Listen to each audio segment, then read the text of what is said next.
Captain Reed stood at the command center of the Stellar Seeker, his four eyes widening as he studied the readings from the blue-green planet below.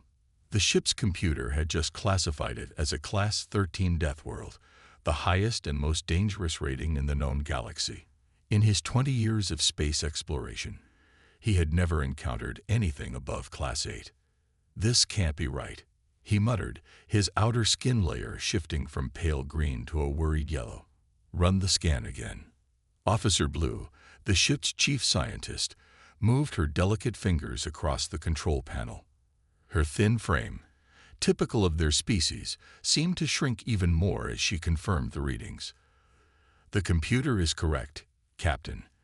The atmospheric oxygen levels alone are high enough to be toxic to most spacefaring races. And the gravity." She paused, double-checking her instruments. "It's nearly twice what our bodies are designed to handle." The rest of the six-member crew gathered around the main viewing screen, their color-changing skin reflecting their growing unease. The planet below them looked deceptively peaceful, with its swirling white clouds and vast blue oceans. "Look at these readings," Blue continued, her voice trembling slightly. "The planet experiences regular electrical storms that would short out most shield systems. The temperature swings from freezing to burning multiple times in a single rotation. And the biological diversity." She shook her head in disbelief. "There are millions of species, many of them deadly even to each other." Reed was about to order a retreat to a safe distance when the ship's warning systems suddenly blared to life. A massive storm system had formed in the atmosphere below them, completely invisible to their advanced sensors until it was too late. "Evasive maneuvers," Reed shouted, but the storm moved faster than any natural phenomenon they had ever encountered. A brilliant flash of lightning, more powerful than anything in their database, struck the ship's main drive system. The Stellar Seeker shuddered violently.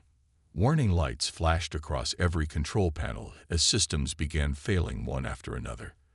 The artificial gravity flickered, causing crew members to float momentarily before crashing back to the deck. "Main power is down," shouted Green, the engineering officer. His skin had turned almost white with fear. "Backup systems are barely responding. We're being pulled into the atmosphere." Reed watched in horror as their ship, one of the most advanced in the Galactic Federation's fleet, was dragged down like a leaf in a windstorm. The heat shields, designed for controlled entries, began to glow dangerously as they plummeted through the upper atmosphere. "All crew, prepare for emergency landing," Reed commanded through the ship's internal communication system. "Get to your environmental suits immediately. This is not a drill." The crew scrambled to their emergency stations, each racing to don the protective suits that might be their only chance of survival on the deadly world below. Through the viewing screens, Reed could see the ground approaching at an alarming rate. "Aim for that dark green patch," Blue called out, pointing to what appeared to be a forest. "It's less dense than the rocky areas."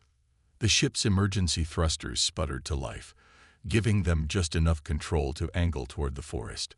The tree canopy rushed up to meet them, massive trunks larger than anything on their homeworld appearing through the smoke of their failing engines. With a deafening crash, the Stellar Seeker plowed through the upper branches. The impact sent crew members flying despite their safety restraints. Emergency foam deployed throughout the ship, barely protecting them as they finally slammed to a stop on the forest floor. When the foam dissolved minutes later, Reed pulled himself up, checking his environmental suit's seals. Through the transparent helmet, he could see streams of the planet's toxic atmosphere seeping in through tears in the ship's hull. The artificial lighting flickered and died, leaving them in the dim illumination filtering through the trees above. "Crew, report in," he called out, his voice steady despite the situation.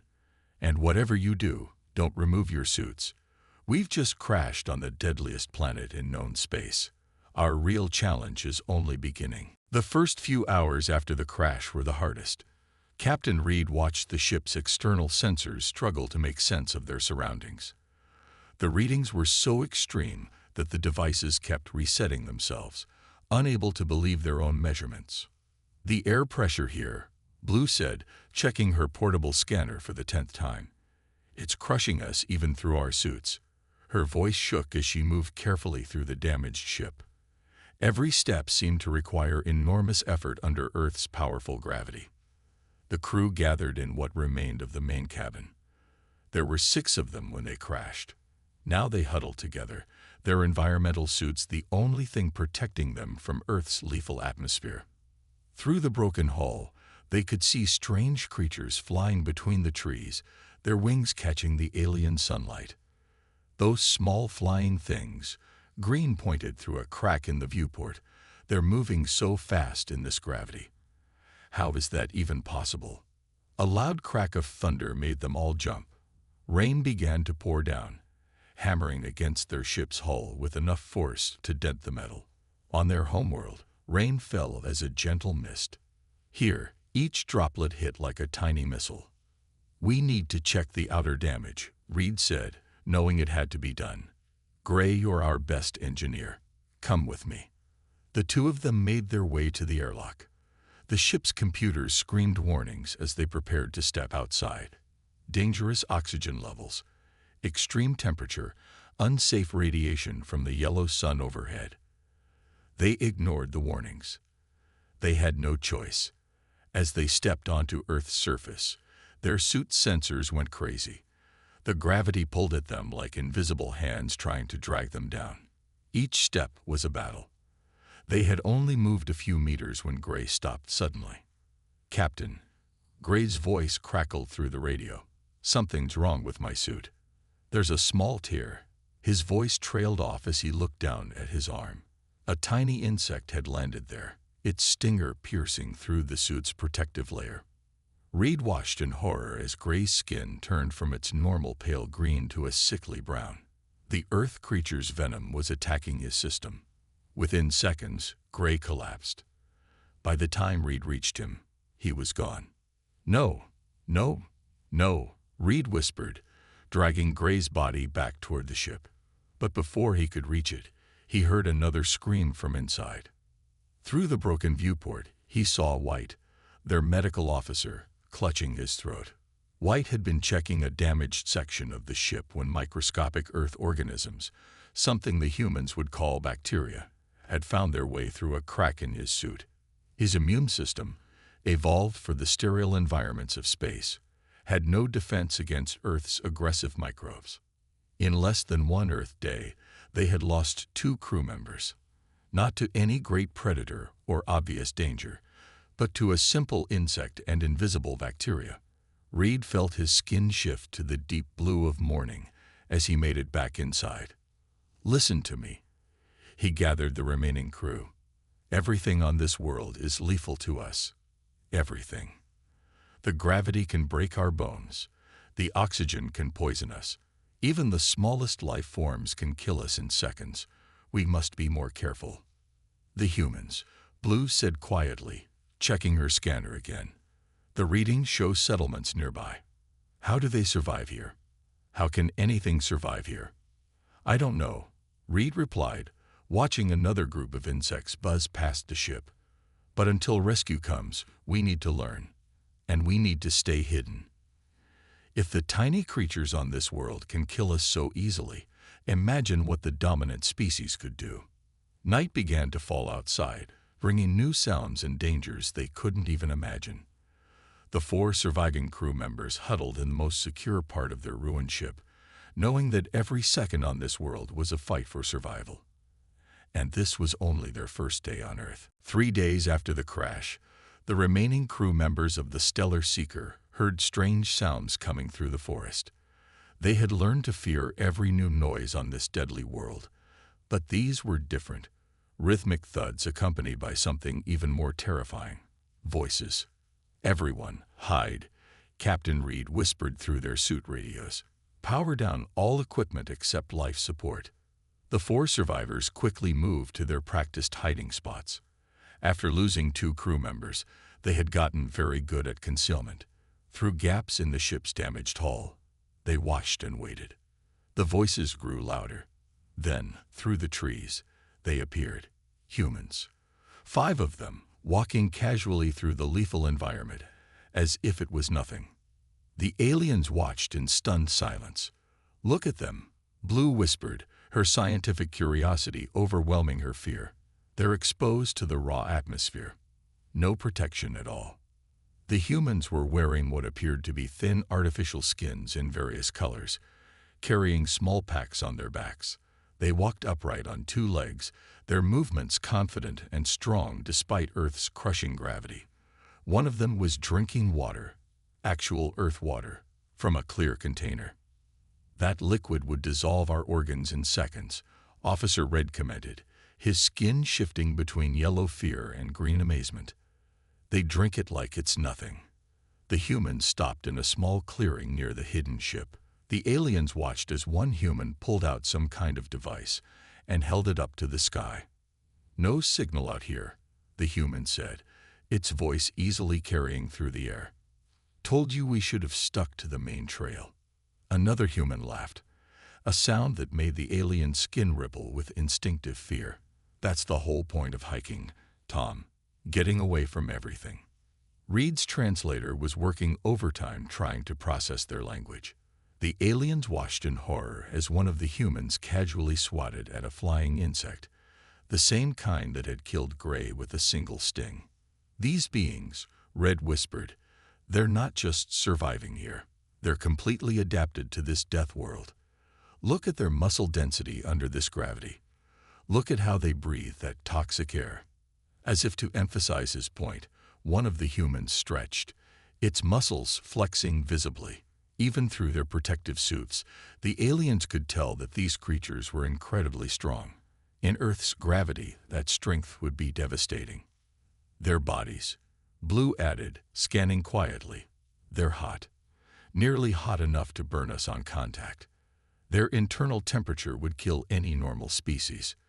The humans continued their casual conversation, completely unaware that they were being observed. They talked about something called weekend plans and getting back before dark.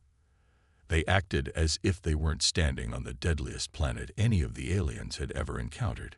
One human walked right past their ship, so close that Reed could see the moisture on its skin, another terrifying feature. The human's body was actually leaking water and salts, substances that would be considered toxic waste on most worlds. "If they find us," Red said, his skin now fully yellow with fear, "we wouldn't stand a chance. One touch from them could breach our suits. One exposure to their bodily chemicals could kill us." Finally, after what seemed like hours, the humans moved on. Their voices faded into the forest, but the aliens remained frozen in their hiding spots for a long time afterward. "Now we know," Reed said quietly, once he was sure the humans were gone. "Now we know why no other species has colonized this world. It's not just the environment that's deadly. It's them. They're the apex predators of a Class 13 death world." Blue checked her scanner again. "Captain, more readings from their direction. Their trail. They're releasing complex chemical markers into the soil as they walk. Their very footprints are toxic to us." The aliens huddled in their damaged ship as darkness fell again, each of them processing what they had seen. They had expected Earth to be dangerous, but they hadn't expected its dominant species to be so terrifyingly powerful. Every movement, every bodily function of these humans was lethal to the aliens.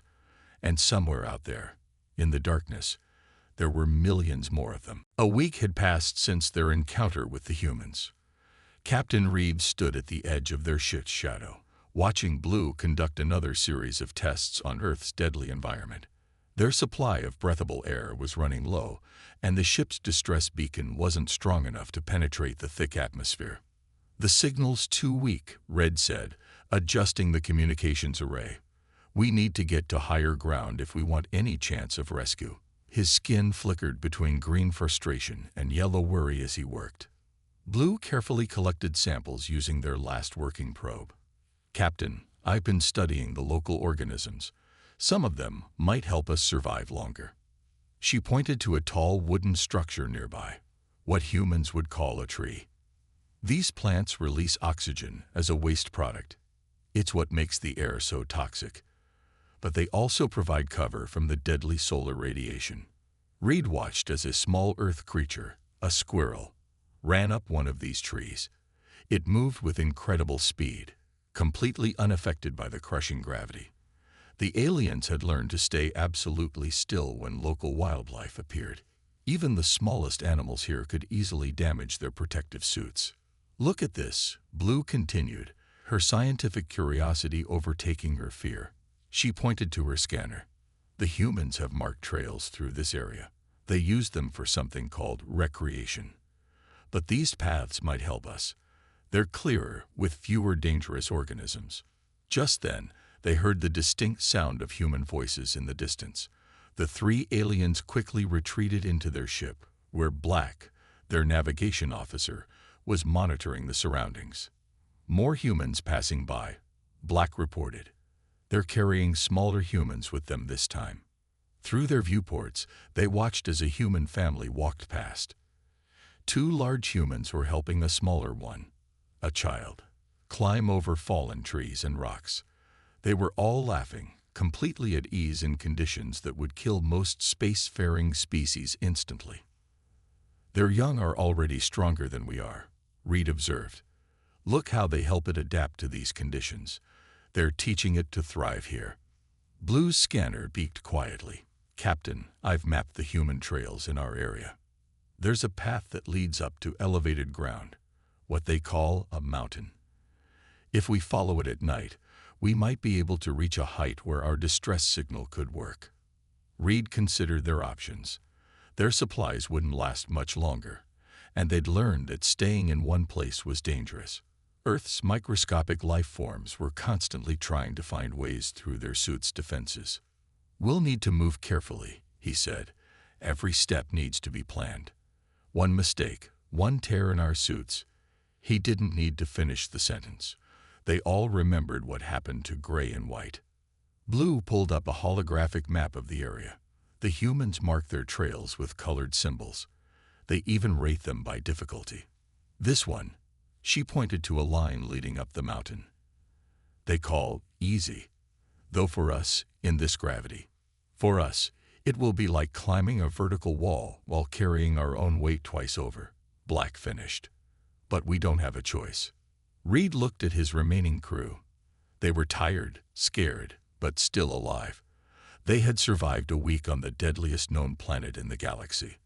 They had learned to hide from its apex predators, to avoid its most lethal areas, and to recognize some of its dangers. "We leave at nightfall," Reed decided. "When most humans are gone and the deadly sun is down, we'll follow their trail up the mountain. Maybe, just maybe, we can find a spot where rescue is possible." As they prepared for their journey, a thunderstorm rolled in across the valley. The aliens watched as humans below quickly pulled out protective coverings, laughing as they ran for shelter. To the aliens, each raindrop was like a bullet, the thunder loud enough to damage their sensors. But to the humans, it was just another normal day on their incredible, terrifying world. The rescue ship Star Chaser appeared in Earth's orbit exactly 10 days after the Stellar Seeker's crash. Captain Reed and his crew watched their scanner light up with the signal, but their joy quickly turned to worry as they heard the transmission. "Stellar Seeker survivors, this is Captain Stone of the Star Chaser." The message crackled through their damaged communications system. "We cannot enter the atmosphere. Repeat, cannot enter. The electrical storms would tear our ship apart. You must reach minimum altitude of 3,000 meters for extraction." Reed looked at his remaining crew members. Their environmental suits were wearing thin, patches covering the spots where Earth's corrosive environment had started eating through the material. "They're afraid," Blue said, checking their last working altitude meter. "They've scanned Earth and realized what we learned the hard way.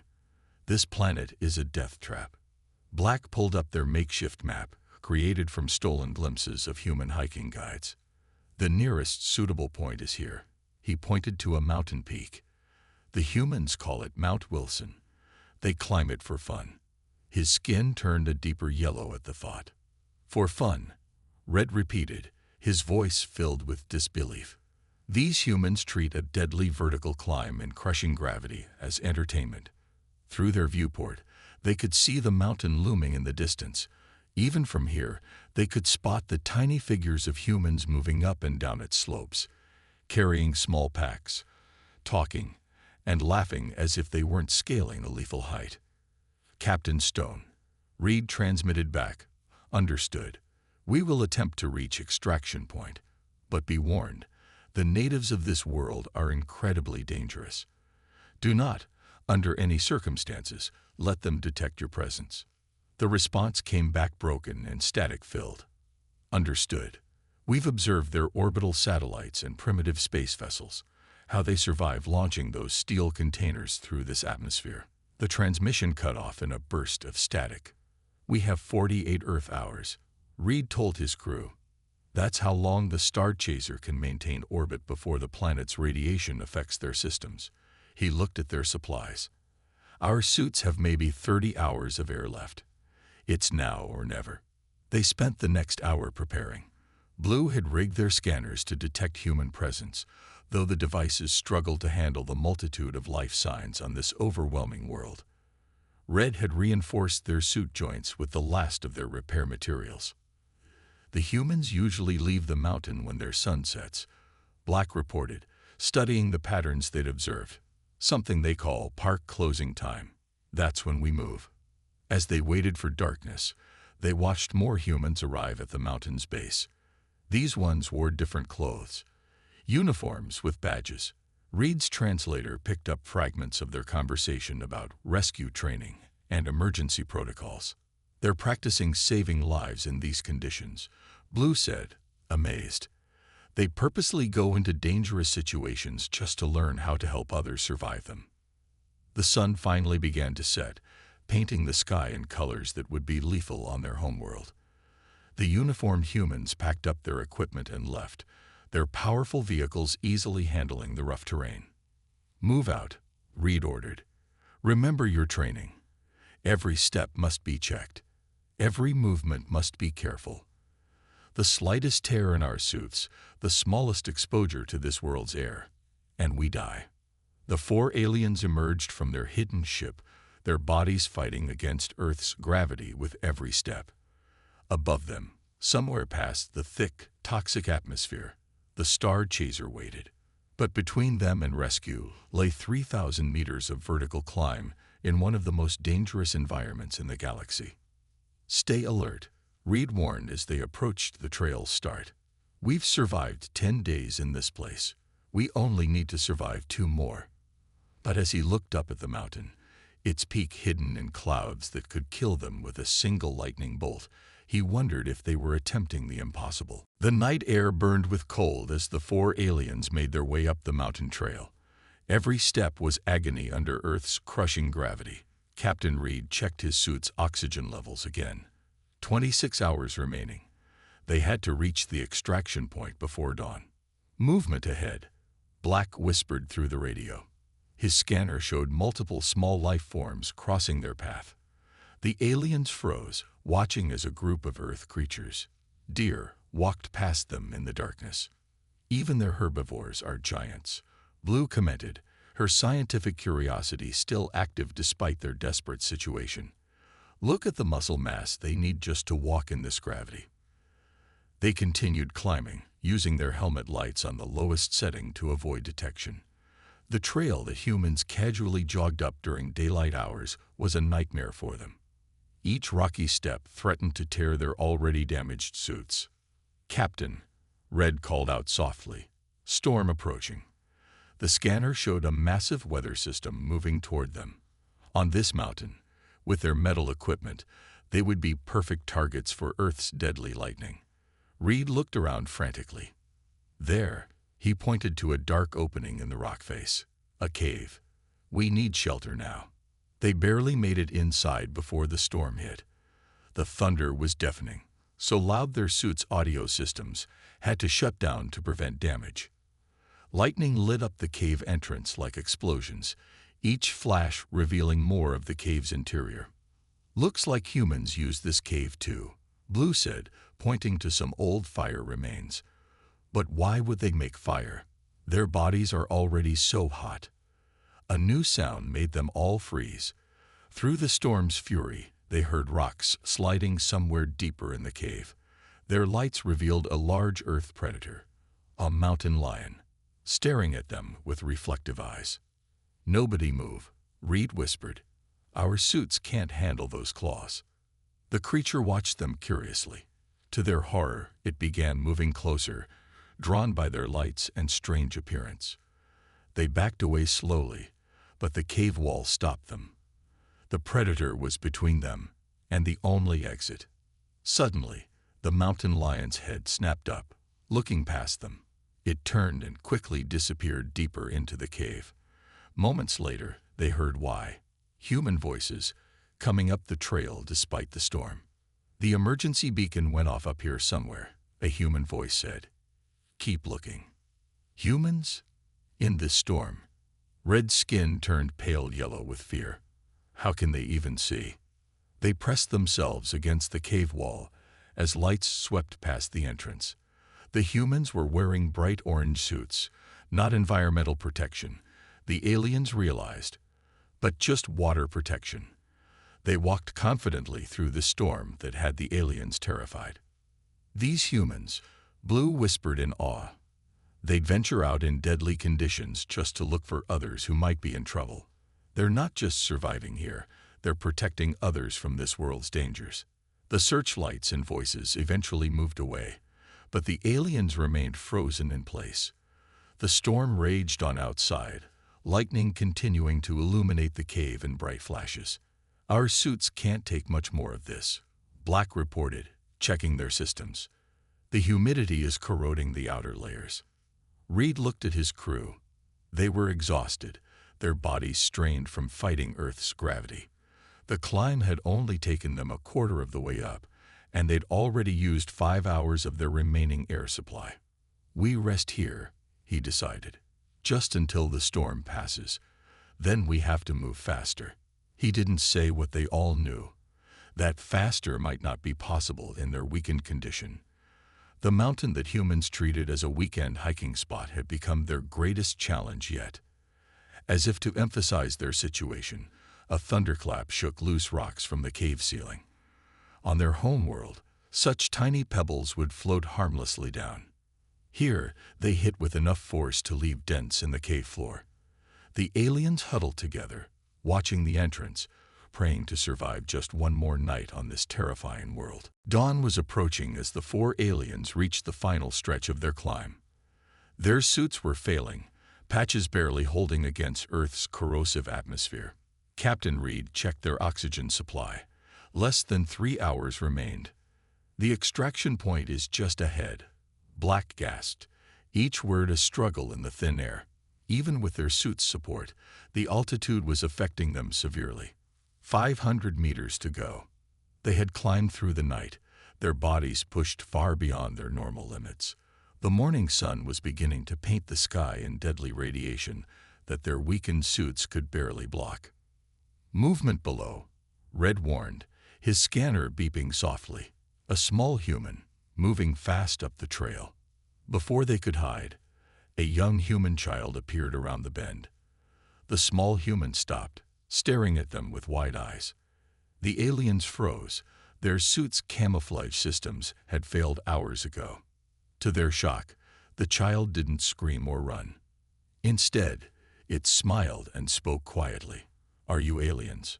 Are you lost?" Reed's translator struggled with the child's simple words. After all they'd seen of humans' deadly capabilities, this calm reaction made no sense. "You need help?" the child asked, taking a careful step forward. "You look tired."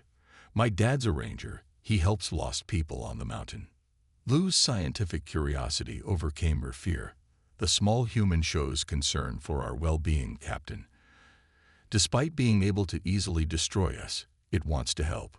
The child pointed up the trail. "The rescue helicopter landing pad is up there. Dad says it's for emergencies. Is that where you're trying to go?" Reed made a decision. Their suits were failing, their oxygen running low. They had no choice but to trust this young member of Earth's apex species. "Yes," Reed said through his suit's speaker. "We need to reach the landing area. But we must hurry." The child nodded, understanding the urgency without knowing why. "Follow me. I know a shorter path." Dad showed me all the trails. They followed the small human up a narrow path hidden behind some rocks. The child moved easily over terrain that had them struggling for every step, occasionally stopping to make sure they could keep up. Almost there, the child encouraged them. Just like when I help younger kids on school hikes. The landing pad finally came into view just as their suits began giving critical warnings. The Star Chaser's shuttle would only have one chance to drop through Earth's atmosphere for pickup. "Thank you," Reed told the child. "But you must leave now. It's not safe." The child looked at their failing suits and nodded with surprising understanding. "I'll keep watch on the trail. Make sure nobody comes up." Dad says sometimes people need privacy when they're being rescued. As the child disappeared down the path, Blue's skin shifted to a deep blue of revelation. "Captain, I understand now. The humans, they're not just strong because they evolved on this death world. They survived because they learned to help each other survive." The morning sun broke over the mountain as the shuttle punched through Earth's atmosphere in a controlled dive. The child had kept their word. No other humans appeared to witness their rescue. As the shuttle's beam lifted them to safety, Reed took a final look at the deadly paradise below them. His report to the Galactic Federation would require careful wording. How could he explain that the deadliest known world in the galaxy had produced beings who were not only physically powerful but compassionate? That on a planet where everything was lethal, its dominant species had evolved to protect the weak and help the lost. The Star Chaser jumped to safety as soon as they were aboard. Behind them, Earth continued its peaceful spin through space, its beautiful blue surface hiding its lethal nature. Its humans would continue their lives, never knowing how terrifying and wonderful they were to the rest of the galaxy. In the ship's medical bay, as their bodies slowly readjusted to normal gravity, Reed finalized his report with a single line: "Earth, Class 13 Deathworld. Home to Class 1 hearts."